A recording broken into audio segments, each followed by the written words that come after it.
Life Audio. On today's episode of Timeless Wisdom. The west side of L.A. has a lot more influence over the country than the west side of Toledo. I mean, and by the way, I'm not saying that's bad. I'm just saying if you have more influence over how other people live, you ought to consider yourself a steward of the country, and you ought to make wise decisions. Is that Gladiator, the music behind you? Yes. Okay. I can literally quote the whole movie. Maximus, will you not accept this great honor? Sire, with all my heart, no. That is why it must be you, Maximus. There you go. That's my best imitation. I love that movie. Every human being is sinned and fallen short. Yes, exactly. And by the way, I probably have a much longer list than you in life. I doubt it, but we'll get together and compare. Are we going to get together? Over a cigar. Incorrigible for a big part of my life, which I guess made me a talk show host, right? Yes. Nobody stereotypes more based on race, ethnicity, religion than people on the left. And so when they saw that my last name was Shapiro and that I went to Harvard Law School, That's they great. immediately assumed that I must be one of them. And in Hollywood, usually that's like a 98% bet. Well, unfortunately, they didn't even bother Googling. I just need to tell you, that is one of the funniest responses in 28 years of radio and of interviewing people.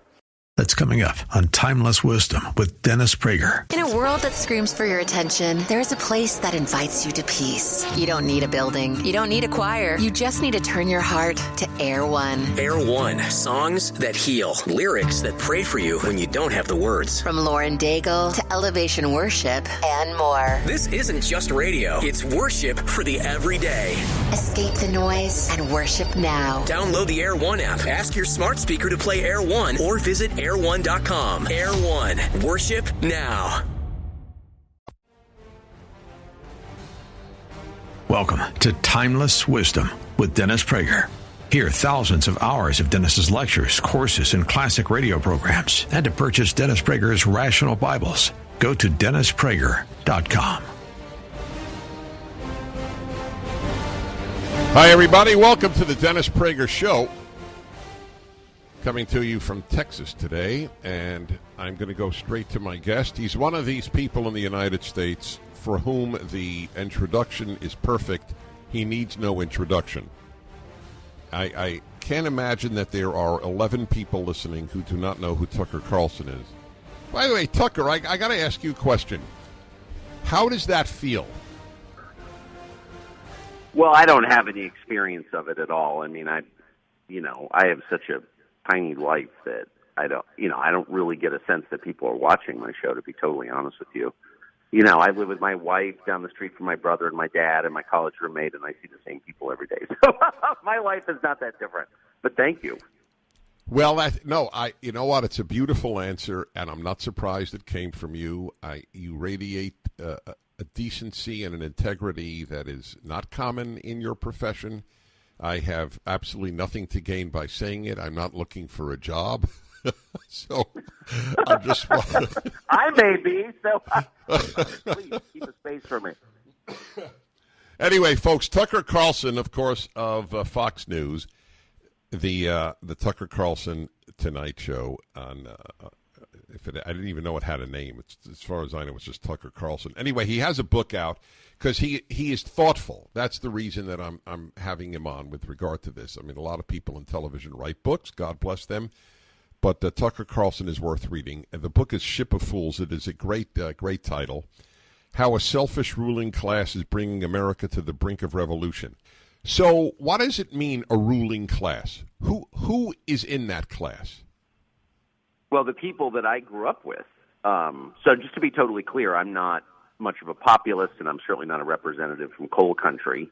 I mean, I grew up in La Jolla and Georgetown. So it's basically people who have thrived under our current economic system. If you want to know, if you look around and you and the people you know are richer than they were before the financial crisis of 2008, you're probably in that group. And it's not a slur. It's just, every society is hierarchical because people are hierarchical. I mean, dogs are hierarchical. Mammals are.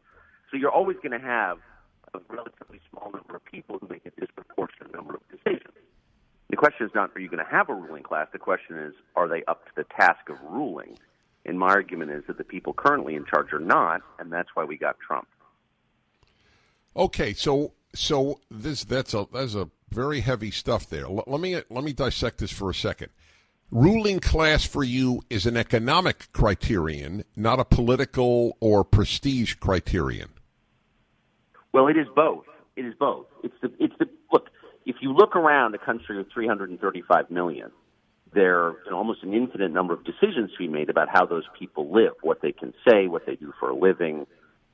And a relatively small number of people make a disproportionate number of those decisions. So the economic decisions are made disproportionately in New York on Wall Street, in Washington by the Federal Reserve. The political decisions are made almost exclusively in Washington. The decisions about what your kids watch on TV or see on the Internet are made almost exclusively in California, New York, and Los Angeles.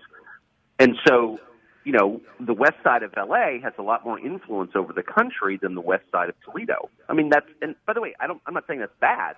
I'm just saying if you have more influence over how other people live, you ought to consider yourself a steward of the country, and you ought to make wise decisions, not just decisions that benefit you, and our leadership hasn't.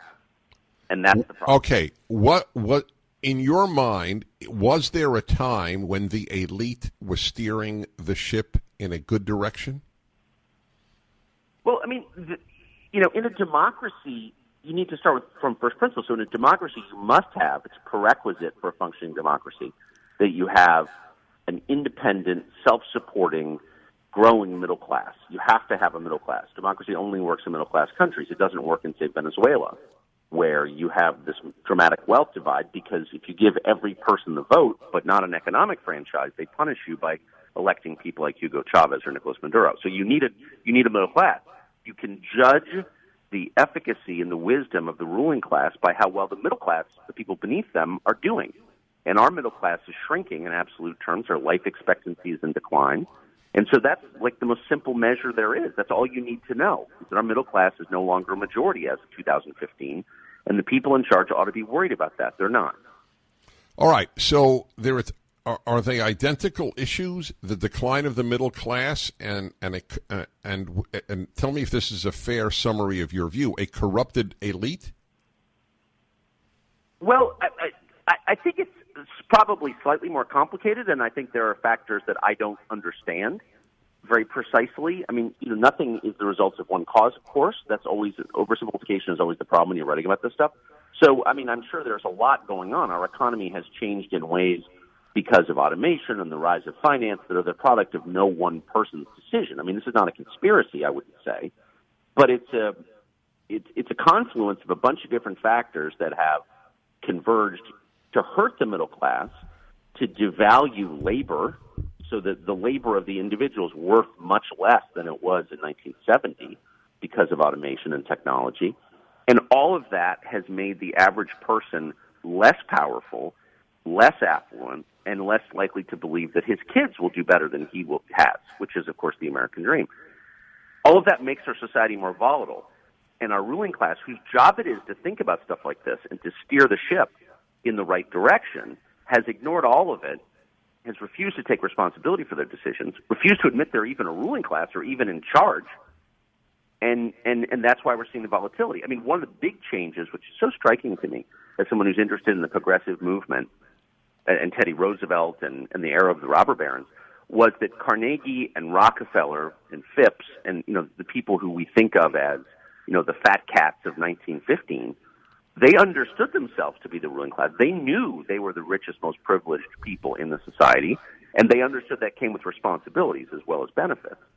Our current ruling class, Jeff Bezos and Mark Zuckerberg and the Twitter guys and Travis over at Uber, I mean, these are kids who have $1 billion or several, but they dress in T-shirts and act as if they're just like you and me. They refuse to shoulder the responsibilities that come with the power they wield. And that's part of the problem.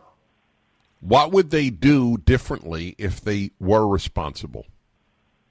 Well, the first thing you would do if you're an employer, if you're running a large corporation, is think about the welfare of your own employees. So it's always a tell, and this is universal on the left, when people start talking about abstract ideas rather than concrete solutions. So in other words, if I run Uber, for example, I've got one of the largest workforces in the world. I think the second largest workforce in the world. So before I started lecturing you about climate change or Black Lives Matter, the first thing I would do is make certain that every one of my employees was treated as well as I could possibly treat them. I would, give them health insurance, pay them minimum wage. I would do those things because they're my employees. And like my own children, I'm responsible for them to some extent. I believe that. And earlier generations of leaders believed that. They were motivated by, in part, the guilt they felt from their religious convictions. They felt they had a duty to other people. Our current leaders, for example, at Uber, don't even claim them as employees. The Uber drivers don't have health insurance. They're not Uber employees. They are contractors. They're part of this gig economy. And so we're letting the most powerful off the hook for their obligations to their fellow man, and at the same time, we're allowing them to lecture the rest of us as if they're our moral superiors. It's a very odd arrangement. So Travis from Uber is totally confident he's a much better person than you, even as 1/3 of Uber drivers lose money driving for Uber. So how does that work exactly? I'm baffled. I'm speaking with Tucker Carlson of Fox News. His book, just out, is Ship of Fools. The subtitle is How a Selfish Ruling Class is Bringing America to the Brink of Revolution. This is not at all a criticism. It is only an observation, and I'd like you to react to it. Your critique is a critique that would resonate 100% with folks on the left. Is that fair to say? Not anymore. My critique is one that would have been common among liberals in 1975, when liberals worried about, or said they worried about, things like concentration of power and free speech and due process. And these were the liberal obsessions of my childhood because they instinctively sided with the powerless against the powerful. 40 years later, liberals wield the power. Every one of our institutions, our biggest institutions, academic, business, political, they're all run by cultural liberals, all of them. And so now the left has power, and they identify with the powerful. Fascinating. All right, hold on there, Tucker. We got to take a break. Tucker Carlson of Fox News, Ship of Fools. This is a thoughtful man. It's a concise book. By the way, apropos of that, what you just heard, we're honored that Tucker Carlson is giving a PragerU video that will come out in about 2 weeks on immigration, and it's terrific. Tucker Carlson is my guest. He has written just now, it has come out, Ship of Fools, and it's about how the elites are hurting the United States, and that goes just across the board. Let me give you a headline from today, and I would like you to tell me if that is related to your thesis, okay? Of and course. Here it is. Okay, so here it is. Half of U.S. births are out of wedlock now. It's up over 40%, up from 10% in 1970. Does this have anything to do with the elites? Well, it's at the core of it. I mean, by the way, that's a disaster, not simply on a moral level, though I think it is, but on a practical one. There are reams of social science that make the indisputable point that children, particularly boys, raised in single-parent homes by their mothers are much more likely to fail in school and to fail in life, to develop addictions, to wind up in prison. They make less. They're more likely to be divorced or have out-of-wedlock children themselves. I mean, there's no upside to this at all. And so if you're running the country and you have an actual interest in its long-term success, you're very concerned about this, and you're going to do whatever you can to make it better. Our elites, the Republican Party, is so focused on marginal tax rates, they don't feel that's sort of the province of icky evangelicals. They can't get involved. You don't want to sound like Jerry Falwell, so don't say anything about it. And on the Democratic side, single mothers are the core of their base. Single mothers are much more dependent on government, of course. They tend to be overwhelmingly Democrat. And so the last thing you want to do, and the last thing they do is suggest that single motherhood is less preferable than raising children in two-parent biological households. So both sides are kind of allied unintentionally in downplaying or ignoring this problem. Meanwhile, it guts the country. And can I just say one other thing? There is no single parenthood in my neighborhood. I live in an affluent neighborhood. Maybe you do too. Maybe some of your listeners do. And you know that it's like 1955 in our neighborhoods. Nobody gets divorced. There are no single moms on my street. Of course not, because the ruling class understands that marriage is the key to prosperity and happiness. And so they don't practice this themselves. Their children don't practice it. So really, like, divorce rates among rich people are very low. It's the middle of the country. It's the former middle class that is in social disarray. And this is a huge problem. I'm not attacking anybody. I'm saying that if you really cared about the middle class, you would be doing whatever you could to make it easier for people to stay married and raise children intact. So, okay, there was a vice president, Dan Quayle, you may recall, and he spoke out about Murphy Brown, the TV character who had a child out of wedlock, and he was buried by the national media, by academia, etc. So I think that Republicans, and incorrectly, but I think Republicans got burned, and they realized, hey, if we talk about social issues, we're doomed. But then you wake up one morning, you're exactly right. That is what happened. I've lived in D.C. from that moment until now, so I can confirm what you just said. That's the conclusion they drew. But then you wake up one morning and you realize, tax rates are actually, and I'm for lower taxes, by the way. I'm not arguing for higher taxes, but they're relatively easy to change. You just need a majority vote in the Congress and a president willing to sign it. What's very hard to change is the culture and the structure of the family. And if that's destroyed, it takes generations to fix it, if it can be fixed. Like, your civilization will collapse. So Republicans kind of missed the actual story, which is social issues are the issues. Your economy and your civil society grow out of the kind of life you are living. That's what they should have been focused on. And because they're dumb and cowardly and they listen to the advice of a couple of overpaid and unwise consultants, they didn't do that. And I think the smart ones regret it now. The smart ones are what? They regret it now. Oh, really? They know that. What leads you to think that? Well, because you look around Washington, and most conservatives in D.C. work at nonprofit think tanks, and there are a lot of really great people and nice people who work at these think tanks, but they've consumed billions of dollars in contributions over the past 40 years, and America has not become more conservative. And the smart ones are asking, well, where did we go wrong? And it's not that they're not smart or they didn't try hard or they didn't have the best intentions. They did have the best intentions, but they were focused on the wrong thing. What you should care about is the way people live. The family is the very center. It's the atom in matter. It's the core building block of everything. And when that collapses, there's no hope of doing anything positive. And they ignored that. And I think they know that now. This episode of Timeless Wisdom will continue right after this. For nearly 3,000 years, Homer's The Odyssey has shaped Western imagination. It tells the story of Odysseus as he faces monsters, shipwrecks, false comforts, and impossible choices on his long journey home.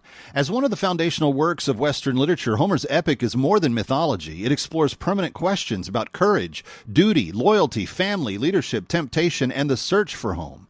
In one of the epic's defining moments, Odysseus rejects the offer of immortality from the goddess Calypso, choosing instead the long and difficult journey home. His decision reveals one of the central themes of the Odyssey, that a life of duty, family, and home is greater than a life devoted to comfort or glory.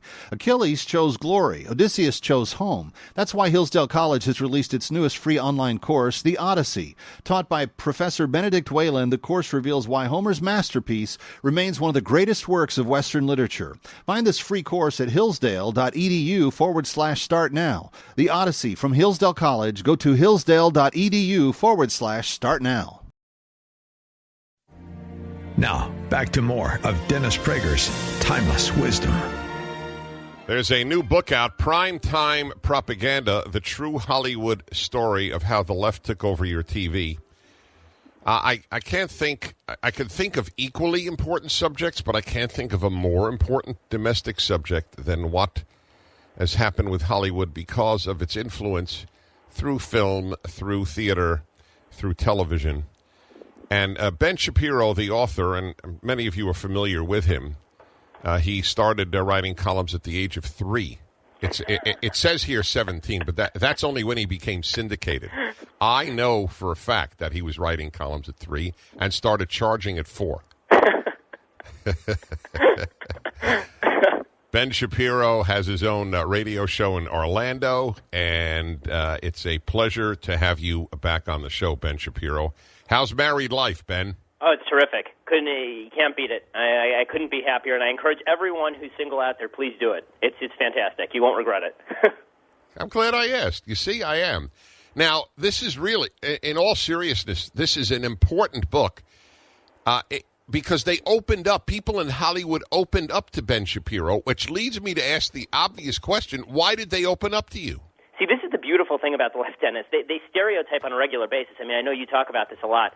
Nobody stereotypes more based on race, ethnicity, religion than people on the left. And so when they saw that my last name was Shapiro and that I went to Harvard Law School, they immediately assumed that I must be one of them. And in Hollywood, usually that's like a 98% bet. Well, unfortunately, they didn't even bother Googling. The other reason is because when I first approached them, Dennis, I wrote in the email to them that I was doing a book about Wait a minute, Ben. The biggest names in it. Ben, hold on. Messaging and the progress thereof from Dick Van Dyke's show to Sex and the City, which is exactly what the book is about. I think they probably stopped reading at biggest names in the television industry because it's such an ego-driven town that everybody wants to be in a book published by HarperCollins discussing the biggest names in the industry. All of these people like to think of themselves that way, so it's kind of flattering.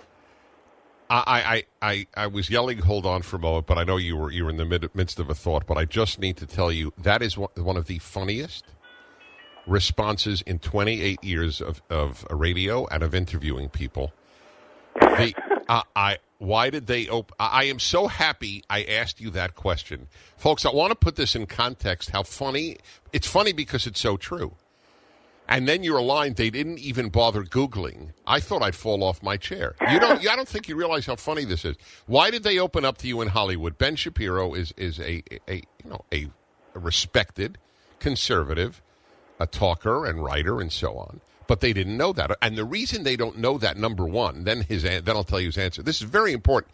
The reason they don't know it is they don't read anything they don't agree with. So it doesn't matter. If he said, if you were Tom Sowell, they would have done the same because he's black and they would have assumed that he's liberal. But your answer was great. Shapiro, Harvard Law? Of course the guy's one of us. It's awesome.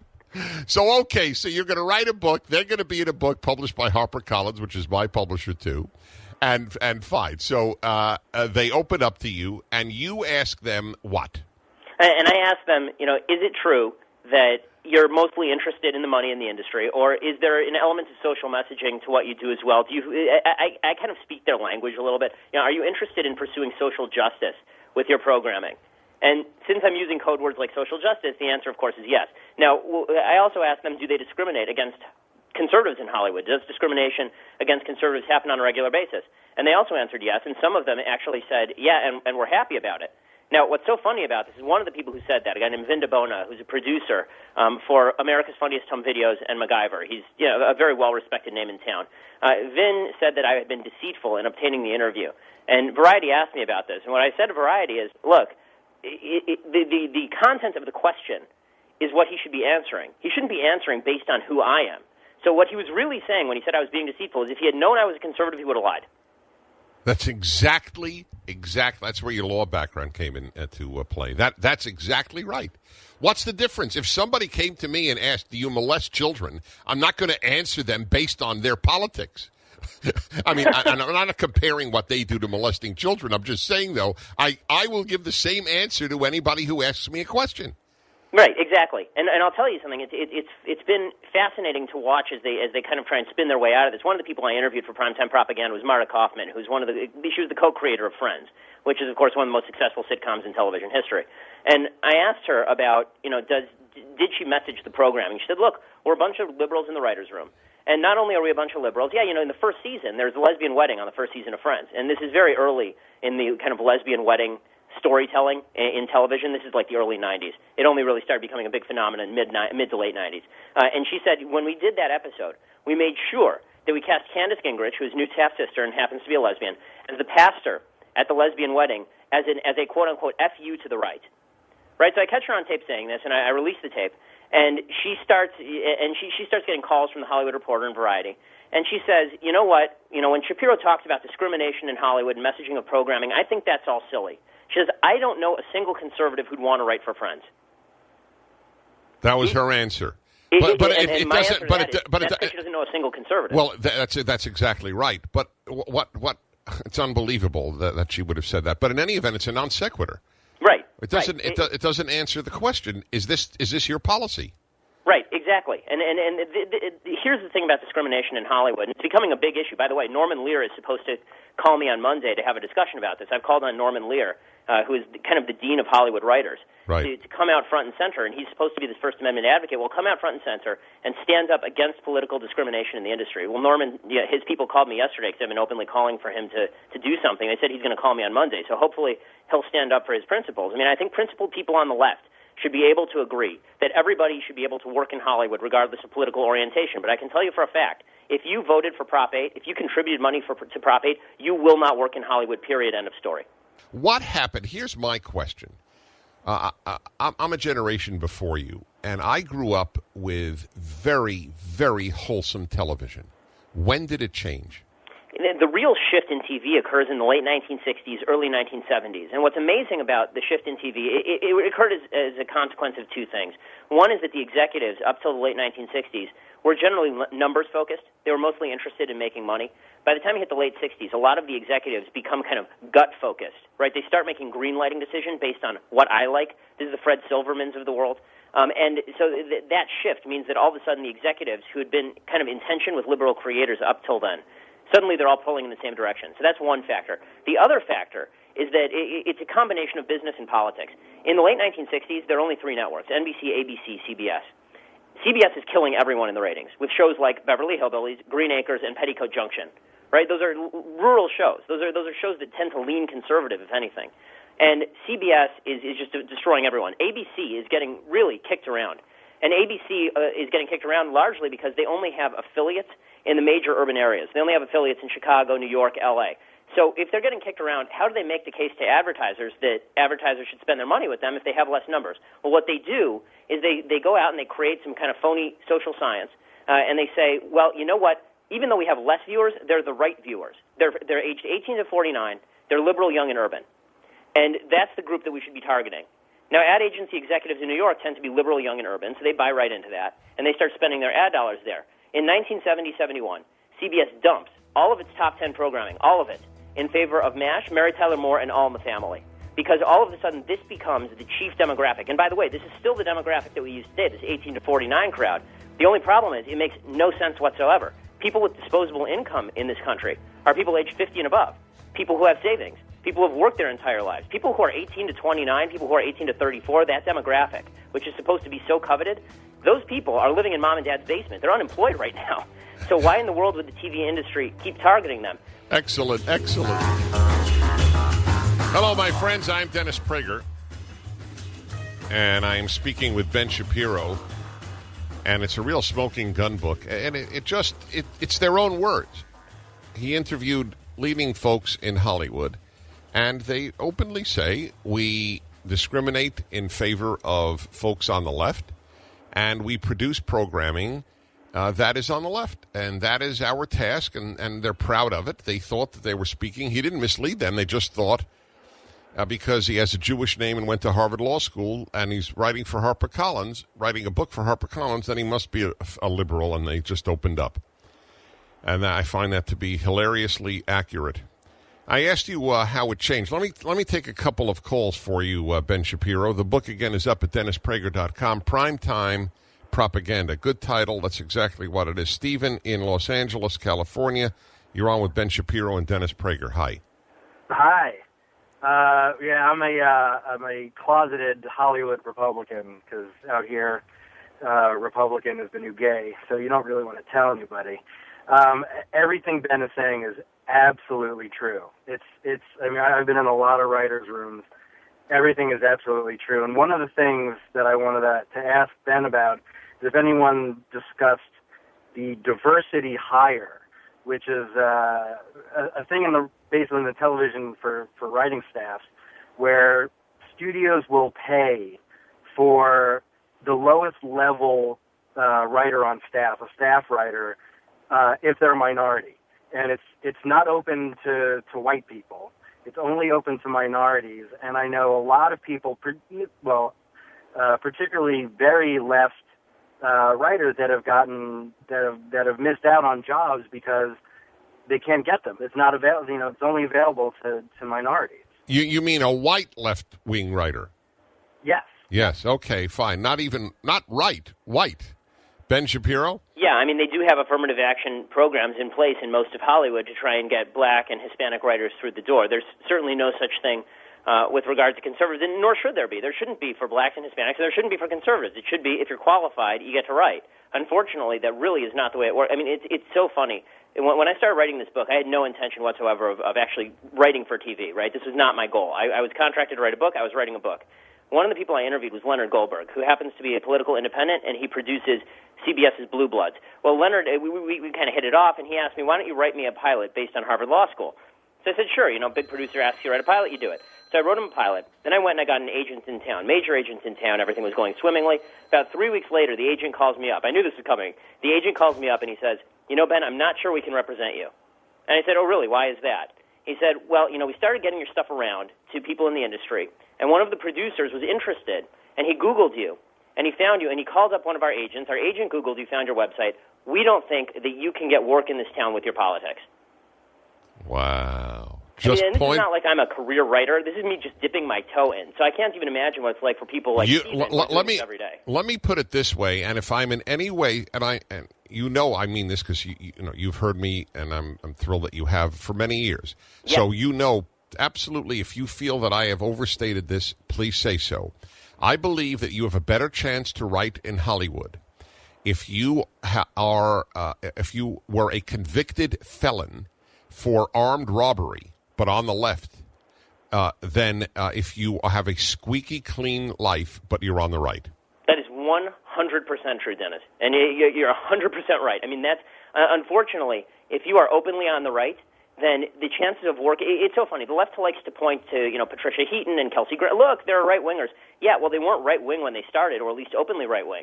I mean, it's the equivalent of a black guy who wants to get into a racist condominium, HOA, right? So he paints himself white. He goes in. 20 years later, he tells hey, guess what? I'm black. At that point, everyone's like, okay, he's a nice guy. That doesn't mean they're not a bunch of racists. The same thing is true that's with right. regard to bigotry in the Hollywood community. I mean, the fact is that even people like Patricia Heaton, who is very out, in terms of being anti-abortion and who works a lot, right? Even Patricia Heaton has said she felt discrimination, and more than that, I think what's really telling is that Patty came out about 3 weeks ago and she said that she was pro-gay marriage. Now, I'll take her at her word; she's pro-gay marriage, but I do have to say that if she had said that she was anti-gay marriage, there would have been career ramifications. That right now is the bright line test. If you are anti-gay marriage in Hollywood, there is no way you'll work.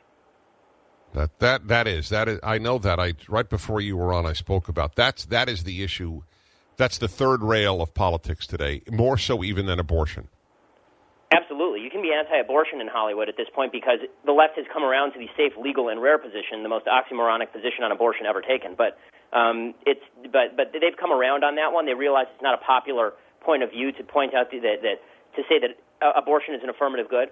But you are by nature a bigot, a discriminatory person, just somebody who is the root of all moral evil if you oppose gay marriage. And by the way, I think this is an important point. And the reason I think it's important is because it really sheds light on how Hollywood goes about convincing people of their views.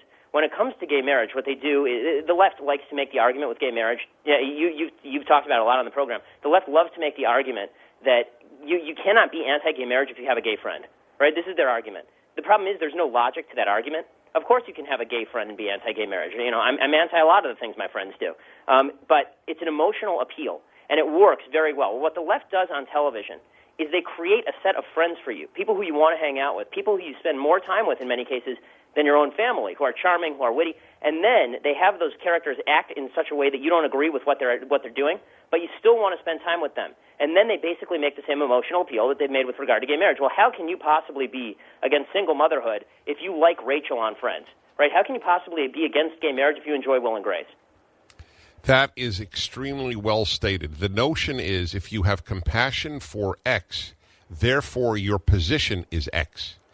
And they're not related. Exactly right. Ben, you wrote a very important book, and I don't say that often, Primetime Propaganda. It's a pleasure to talk to you. I've known you many years. Keep up the good work. Well, thanks so much, and keep up the fantastic bumper music. I love the eclecticism. Really? Well, I get no credit for it. If it were up to me, it would be all Haydn all day.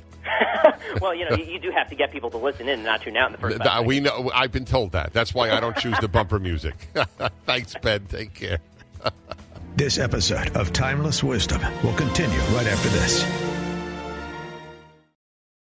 If you're eating less, staying disciplined, and the weight still isn't coming off, the problem may not be your effort, it may be your metabolism. After years of stress, dieting, and lack of sleep, the body adapts. It slows down and holds on to fat. That's why PhD Weight Loss focuses on your metabolism first, so your body stops working against you. Mention Prager today and receive 2 free weeks plus free food, a $1,500 value. Call 864-644-1900. That's 864-644-1900. Now, back to more of Dennis Prager's Timeless Wisdom. Sean Hannity. Sean Hannity is one of those who is in the Dennis realm. Prager. Yes, sir. First of all, happy birthday. Can you hear me? I hear you, Craig. Thank you very much. All It's right, very number 2. Yeah. Is that Gladiator the music behind you? Yes. Okay. It's very. I can literally quote the whole movie. Maximus, will you not accept this great honor? Sire, with all my heart, no. That is why it must be you, Maximus. There you go. That's my best imitation. I love that movie. Love it. How are you, my friend? Happy birthday. Thank you. I need to tell you, this is the most auspicious opening of an interview in my 35 years in radio. By the way, to your credit, a lot of people think that is from, I think, Pirates of the Caribbean. So, really? Yes. I think they're both Hans Zimmer. And right, so they confuse that, and they get very adamant. But you hit it right on the nose. I feel, by the way, with this theme, I have sort of ruined the movie for a lot of people. No, I don't think you did at all. And by the way, then the line goes on. He goes, "Well, what about Commodus? Commodus is not a moral man. You have known this since your youth." Okay, now how crazy is that I can quote every part of it? Same with Braveheart. 2 of my favorite movies, Passion of the Christ, makes me cry every time I watch it. I love watching brave gladiators. We need more of them in life and in the world.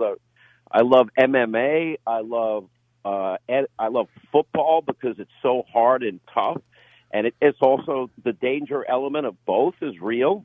But if you're going to live life, I think the way God wants us to live, you got to be a gladiator. You got to be willing to go out into the arena and, win the fight and then throw your sword up and say, are you not entertained? That's great. We need Americans fighting for liberty, my friend. Wow. That was a great beginning. Well, everybody, this is Sean Hannity. Let me ask you a question that I am just deeply troubled by. My kids obviously are grown, and one of them has kids of his own. But where would you tell a couple to send their children today? Let me tell you where you are so far ahead of the curve. Now, what did we learn during the pandemic? I learned that 90% of the people that work on my radio or TV show not only can work from home, they're happier from home, and they're more productive from home because they're not wasting an hour or 2 hours every day, trugging into work. And they enjoy it. We can actually monitor exactly how much time they spend on their computer. So, well, I'm not for spying in any way, shape, matter, or form, but we hold people accountable. And what did we learn? Telemedicine is going to be the future, where you will have access to a doctor 24 hours a day. My kids would always get the croup, Dennis, and it was the same routine. They'd say, I'd go to the emergency room. I'd be holding steam in front of their face, falling asleep at 3 or 4 in the morning. And then in the end, they'd say, oh, here's the medicine. The steam never works. So finally I said, can you just give me the medicine so I have it standing by next time? Mm-hmm. After like 5 times of going through that. Telemedicine is the future. I think teleworking is the future. I think what you're talking about and what you have created is probably you are way ahead of the curve. And that's teleeducation. Think about this. I always talk about law and order, safety and security as the most fundamental obligation of any elected politician. We see all these cities that have one thing in common, and that is governors that are Democratic that have been running those cities into the ground for decades. People aren't safe. They aren't secure. Usually the same cities have the worst educational system. As a nation, we pay more per capita per student per education than any country in the industrialized world, and we come in like 37th, 8th, or 40th. There is in Baltimore, it's the third highest per capita per student spending on education in Baltimore, 13 Baltimore public high schools. You probably know the answer. What percentage do you think are proficient in math? It's not a test. The answer is there's not one single child, Dennis.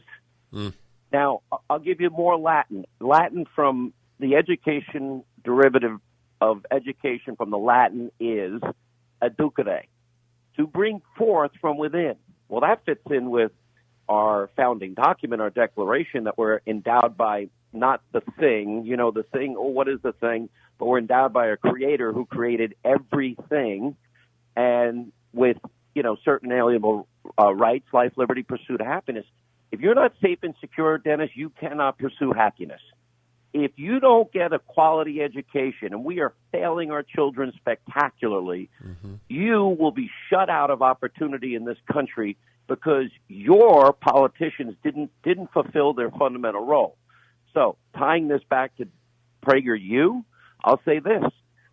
Why not put online K through 12 education? I don't even care if it's preschool through 12 education. So if any parent in America is in a failing public school system, that if they choose, they will be able to go online for free and work with their children or their grandchildren or a neighborhood kid that somebody needs some love and attention, and go through the curriculum, which will guarantee they know how to read, write, do math, and actually learn history.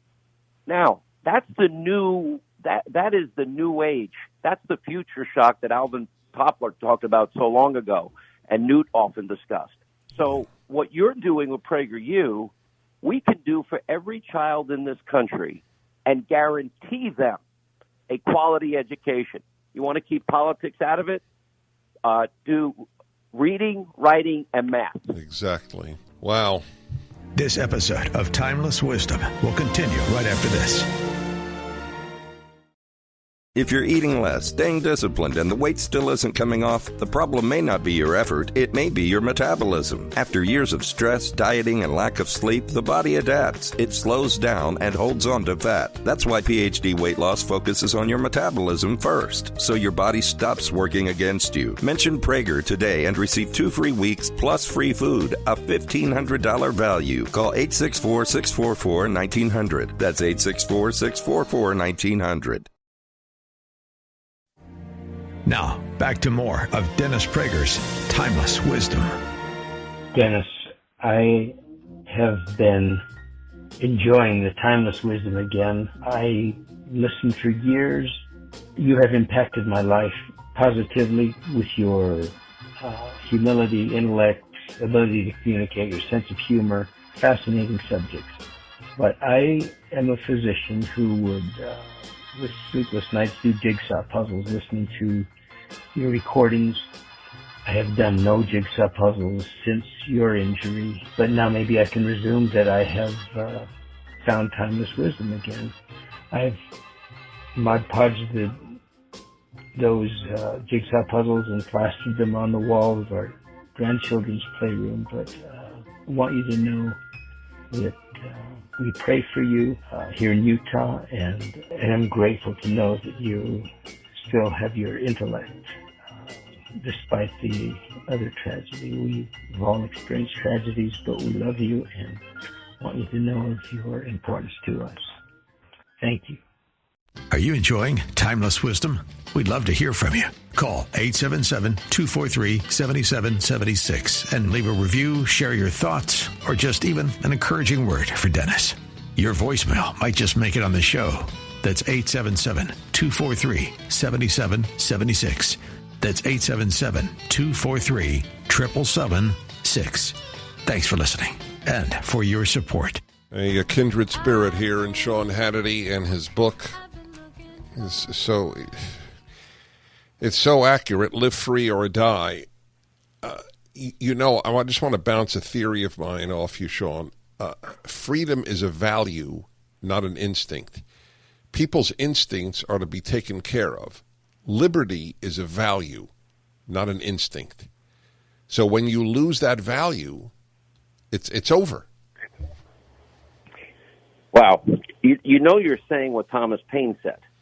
I mentioned earlier, where the guides and dictates of human conscience, that means God, irresistibly obeyed. There'd be no need for any other lawgiver. But what I didn't say, I'll add now. Government in its best state is but a necessary evil in its worst state, an intolerable one. You see, I believe the American people, we are a fundamentally good people. We share, our medical breakthroughs and discoveries. You think about how remember back in the last century, they were arguing whether they should close the patent office because everything that could be created was created. Remember that? Yep. And, look at that was before we even had an airplane. Yep. Look at travel today. Look at, I guess we had the Musk, partner, public-private partnership land. I didn't see it yet. And I'm just thinking, we are the greatest country, and it's all because of freedom and liberty. That has, everybody thinks, I think there's a psychological appeal to people that, and again, we believe in natural rights. Our rights come from God, not government, endowed by our Creator, and which is the opposite of statism. And if that's true, that's where our rights come from, okay, then that means we have to find that within ourselves that God put there to bring forth from within. And then in a free society like the United States, then you get to go out and share what you learn with the world and make the world a better place, to make the country a more perfect union. We're not perfect. And yes, we are flawed. Every country is flawed. Because every human is flawed. Countries are made of humans. Every human being is sinned and fallen short. Yes, exactly. And by the way, I probably have a much longer list than you in life. I doubt it, but we'll get together and compare. We're going to get together over a cigar. Incorrigible for a big part of my life, which I guess made me a talk show host, right? Yes. Oh my God! But where does all this innovation come from? Where do all these breakthroughs come from? How do we, imagine life without a washer and a dryer and a microwave and a stove and electricity. All of these things, we're always advancing the human condition. The beauty of our founders and framers, and this was the hardest chapter for me to write. It just was hard. Is the first chapter. In other words, what made America great? What are the principles, the guiding principles, the Judeo-Christian principles? While it might be a great appeal to say everything in your life is going to be free government health care, free education, guaranteed job, guaranteed wage, guaranteed salary, guaranteed retirement, guaranteed this. Here's the question I have. When has government gotten it right that you're going to buy into that total BS? How did Obamacare work out? Millions lost their doctors, millions lost their plans, and we all paying 200% more. That's right. How's our educational system? We talk about it. It's a disaster. Why would we trust them with anything else? Would be the dumbest decision we could ever make as a country. God, is that true? Well, your book is one of the antidotes, as is your show. Sean, I just got to tell you, I have a saying every one of my listeners knows. Good people are divided into three groups: the fighters, those who help the fighters, and those who do nothing. You, sir, are one of the fighters. You know what? I'm honored you would even suggest that. It's my honor. I've been blessed beyond anything I ever deserve in life. And I want every American child to have the education, have the security and safety of where they live, and to find what God put in their hearts for them in their lives. Yep. So we can become a more perfect union and a better people, always striving to be better. We will. Tell you. Thank you, my friend. Amen. From your lips. All right, my friend. God bless you. Thank you so much. I appreciate you having me on. It's a delight. Truly, it was a delight. Tomorrow on Timeless Wisdom with Dennis Prager. Woman just came over to me at my speech, and this was very, very moving. Dennis, and I almost in tears, I want you to know your happiness book changed my life. I want to read to you the paragraph that did it. Not having received appropriate love from a parent is a real hole in a child's life. It is a missing tile. When there is a missing tile in your life, while nothing will precisely replace the missing love of a parent, life gives many of us a chance to fill the emotional holes of our childhood. You can greatly compensate for the missing love of your parent by loving your child. Becoming a loving parent gives many of us a second chance to have a home filled with love. You can also bask in the love of your husband or wife, in the love of friends, or in the love of relatives other than your parents. We need parental love, but that is not the only love available to us or the only love that can fill our heart. This has been Timeless Wisdom with Dennis Prager. Visit DennisPrager.com for thousands of hours of Dennis's lectures, courses, and classic radio programs, and to purchase Dennis Prager's Rational Bibles. We want to take just a second to thank the team at Life Audio for their partnership with us on the podcast. Go to lifeaudio.com to find dozens of other faith-centered podcasts in their network, including shows about prayer, Bible study, parenting, and more. If you're eating less, staying disciplined, and the weight still isn't coming off, the problem may not be your effort, it may be your metabolism. After years of stress, dieting, and lack of sleep, the body adapts. It slows down and holds on to fat. That's why PhD Weight Loss focuses on your metabolism first, so your body stops working against you. Mention Prager today and receive 2 free weeks plus free food, a $1,500 value. Call 864-644-1900. That's 864-644-1900.